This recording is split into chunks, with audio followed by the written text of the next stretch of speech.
ಸ್ವಾಮಿ ವಿವೇಕಾನಂದರನ್ನ, ಭಗತ್ ಸಿಂಗ್ರನ್ನ, ಸಂಗೊಳ್ಳಿ ರಾಯಣ್ಣನನ್ನ, ಭಗತ್ ಬಸವಣ್ಣನನ್ನ, ಚೆನ್ನಮ್ಮನನ್ನ, ಅಗ್ನಿ ಶಿವಗಳನ್ನ, ಮುಗುಳಕೋಡಿ ಯಲ್ಲಾಲಿಂಗರನ್ನ, ಹುಬ್ಬಳ್ಳಿ ಸಿದ್ದಾರೂಢರನ್ನ, ಭಗೀರಥ ಮಹರ್ಷಿಗಳನ್ನ ಕೊಟ್ಟಿರ್ತಕ್ಕಂಥ ನಾಡ ನಮ್ಮದೈತಿ. ಏನು ಕಟ್ಟಬೇಕಾಗೈತಿ? ಮಕ್ಕಳು ಅಂತ ಚಿಂತನೆ ಬೆಳೆಸ್ರಿ. ಸಂಗೊಳ್ಳಿ ರಾಯಣ್ಣನಂಗ ತಯಾರು ಮಾಡ್ರಿ. ಭಗೀರಥ ಮಹರ್ಷಿ ಅಂತ ಗಟ್ಟಿತನ ಕೊಡ್ರಿ. ನಿಜವಾದ ಸಾಮ್ರಾಜ್ಯ ಏನು ಕಟ್ಟಬೇಕಾಗಿದೆ? ಹೃದಯ ವೈಶಾಲ್ಯತೆ, ಸ್ವತಂತ್ರತೆ ಬೇಕಾಗ್ಯದ. ಉಪರಟ್ಟಿ ಬಗ್ಗೆ ಹೇಳತ್ತಾರ ಗುರುಗಳು ಅಂದಿರಿ, ಬೇರೆ ಊರ ತಿಳ್ಕೊರಿ. ಊರಾಗ ಬಹಳ ದೊಡ್ಡ ಗೌಡ ಇದ್ದ, 20 ವರ್ಷ ಆತ ಬಂದೂಕ್ ಪರ್ಮಿಷನ್ ಇತ್ತು, ಒಂದು ಇಲಿ ಸಹಿತ ಕೊಂದಿರ್ಲಿಲ್ಲ. ಊರ ಹುಲಿ ಬತ್ತು. ಹುಲಿ ಬಂದಾಗ ಮನೆಗೆ ಓಡಿ ಹೋದ, ಹೆಂಡತಿಗೆ ಹೇಳ್ದ ಬಂದೂಕ್ ತಗುತ್ತಾ ಹುಲಿ ಕೊಂದು ಬರ್ತೀನಿ ಅಂದ. ರಾತ್ರಿ 12 ಗಂಟೆ ಆಗಿತ್ತು. ಹೆಂಡತಿಗೆ ಎಷ್ಟು ಖುಷಿ ಆತಾರ, ನನ್ನ ಗಂಡ 20 ವರ್ಷ ಆತ ಒಂದು ಇಲಿ ಕೊಂದಿಲ್ಲ, ಹುಲಿ ಕೊಲ್ಲಾಕ್ ಹೊಂಟಾನಂತೇಳಿ ಬಂದೂಕ್ ತಂದು ಕೈಯಾಗ ಕೊಟ್ಟ ಹೇಳ್ತಾನ. ನಿಲ್ರಿ ಅಂದ್ರೆ ಒಳಗೋಗಿ ಆರ್ತಿ ತಂದು ಕುಂಕುಮ ತಂದು ಸಿಂಧೂರ್ ಹಚ್ಚಿದ್ರು. ಕೊಂದು ಬಾರಿ ಹುಲಿ, ಫಸ್ಟ್ ಕ್ಲಾಸ್ ಅಡಿಗೆ ಮಾಡ್ತೀನಿ, ಮೃಷ್ಟಾನ್ ಅಡಿಗೆ ಮಾಡ್ತೀನಿ, ಊಟ ಮಾಡೋಣ್ರಿ ಎಂದ್ರು. ತಾಯಿ ಒಂದು 2 ತಾಸು ಅಡಿಗೆ ಮನೆಯಾಗ ಹೋಗಿ ಎಲ್ಲಾ ಮೃಷ್ಟಾನ್ ಅಡಿಗೆ ಮಾಡಿ ಗಂಡ ಹುಲಿ ಕೊಂದು ಬರಕತ್ತಿರ್ಬೇಕು. ದಾರಿ ಕಾಯಿನಂತೇಳಿ ದ್ವಾರ ಬಾಗಲ್ದಾಗ ಬಂದ. ಬಹಳ ದೊಡ್ಡ ಮನೆ, ಅಡಿಗೆ ಮನೆಯಿಂದ ದ್ವಾರ ಬಾಗಲ್ದೊಳಗೆ ಬರೋದ್ರೊಳಗ ಬಂದೂಕ್ ಹಾಕೊಂಡು ಹಂಗ ನಿಂತಿದ್ದು. ಅವಾಗ ಹೇಳ್ತಂದ್ರು, ಯಾಕ್ರಿ ಹುಲಿ ಕೊಲ್ಲಾಕ್ ಹೋಗಿಲ್ಲ ಅಂದ್ರಿ ಅಂದ್ರು. ಅವಂದ, ಹುಲಿ ಕೊಲ್ಲಾಕೇನೋ ಧೈರ್ಯದಿಂದ ಹೊಂಟಿದ್ದೆ, ಆದ್ರೆ ಎದರ ಮನೆ ನಾಯಿ ನನ್ನ ಕೆಕ್ಕರಿಸಿ ನೋಡಾಕತ್ತೈತಿ ಅಂದ್ರೆ. ಯಾರ ಹುಲಿ ಇದ್ರಾಗ? ಸ್ವಾಮಿ ವಿವೇಕಾನಂದರನ್ನ, ಭಗತ್ ಸಿಂಗ್ರನ್ನ, ಸಂಗೊಳ್ಳಿ ರಾಯಣ್ಣನನ್ನ, ಭಗತ್ ಬಸವಣ್ಣನನ್ನ, ಚೆನ್ನಮ್ಮನನ್ನ, ಅಗ್ನಿ ಶಿವಗಳನ್ನ, ಮುಗುಳಕೋಡಿ ಯಲ್ಲಾಲಿಂಗರನ್ನ, ಹುಬ್ಬಳ್ಳಿ ಸಿದ್ದಾರೂಢರನ್ನ, ಭಗೀರಥ ಮಹರ್ಷಿಗಳನ್ನ ಕೊಟ್ಟಿರ್ತಕ್ಕಂಥ ನಾಡ ನಮ್ಮದೈತಿ. ಏನು ಕಟ್ಟಬೇಕಾಗೈತಿ? ನಿಜವಾದ ಸಾಮ್ರಾಜ್ಯ ಏನು ಕಟ್ಟಬೇಕಾಗಿದೆ? ಹೃದಯ ವೈಶಾಲ್ಯತೆ, ಸ್ವತಂತ್ರತೆ ಬೇಕಾಗ್ಯದ, ದಿಟ್ಟತನ ಬೇಕಾಗ್ಯದ.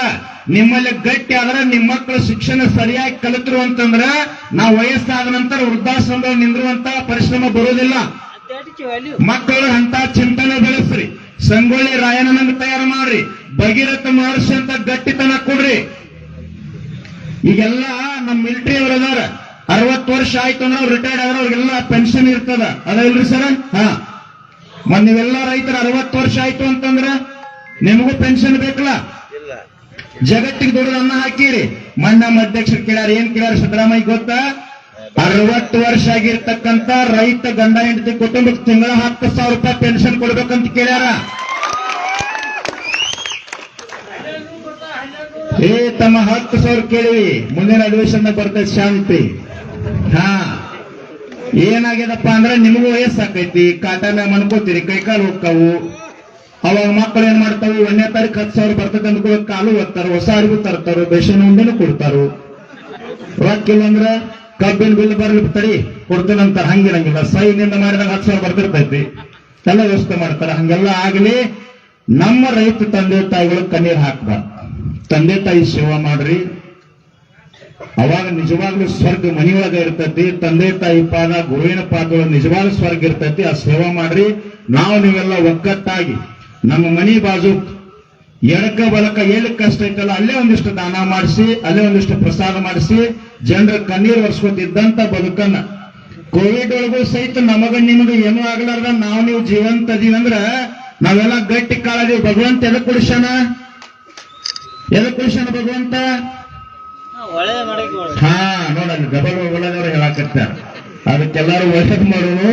ಈ ಗತ್ತರಿಗ್ಯಾಗ ಭಾಗ್ಯವಂತಿ ದೇವಸ್ಥಾನದಲ್ಲಿ ಒಂದು ಚೀಟಿ ಬರ್ದು ಹಾಕಿದ್ರ ತಾಯಿ 50 ರೂಪಾಯಿ ನೋಟಿನ ಮ್ಯಾಗ. ಏನ್ ಬರ್ದ್ರು ಗೊತ್ತರು? ತಾಯಿಂದ್ರ ಬಹಳ ಜನ ಅದೇರಿ. ಮುಂದಿನ ಅಮಾಸಿಗೆ ಬರೋದ್ರೊಳಗ 50 ರೂಪಾಯಿ ನೋಟಿದ್ರೆ 5,000 ಹಾಕ್ತೀನಿ, ಅದರ ಮುಂದಿನ ಅಮಾಸಿಗೆ ಬರೋದ್ರೊಳಗ ನಮ್ಮ ಮತ್ತೆ ಸಾಯುವಂತ ಆಶೀರ್ವಾದ ಮಾಡು. ಇಲ್ಲ ನಡೆದ ಘಟನಾ ರೇಜನ್ ಸುಳ್ಳು ಟಿವಿಯಾಗ ಬಂದವ. ಇಲ್ಲ, ಭಗವಂತ ಆಯುಷ್ಯ ಕೊಟ್ಟಾನ. ಕೋವಿಡ್ ಒಳಗೂ ಏನಾಗ್ಲಾರ್ದ ನಿಮ್ಮನ್ನ ಎಲ್ಲರೂ ಜೀವಂತ ಇಟ್ಟಾನಂದ್ರ ಹುಬ್ಬಳ್ಳಿ ಸಿದ್ದಾರೂಢ ಇಂಚಗೇರಿ ಮಾಧವಾನಂದರ ಆಶೀರ್ವಾದದಿಂದ ನಾವು ನೀವು ಗಟ್ಟಿರಿ. ಇರುತನ ಶರೀರ ಗಟ್ಟಿ ಇರುತನ ಜನತಾ, ರೈತರು, ಸೈನಿಕರದು, ಸಂತರ ಸೇವಾ ಮಾಡಿ ಜೀವನ ಮುಕ್ತ ಮಾಡ್ಕೊಳ್ಳಿ ಅಂತ ಹೇಳಿ 12 ಮಾತುಗಳನ್ನು ತಮ್ಮೆಲ್ಲರ ಪಾದಕಾರ್ಪಣೆ.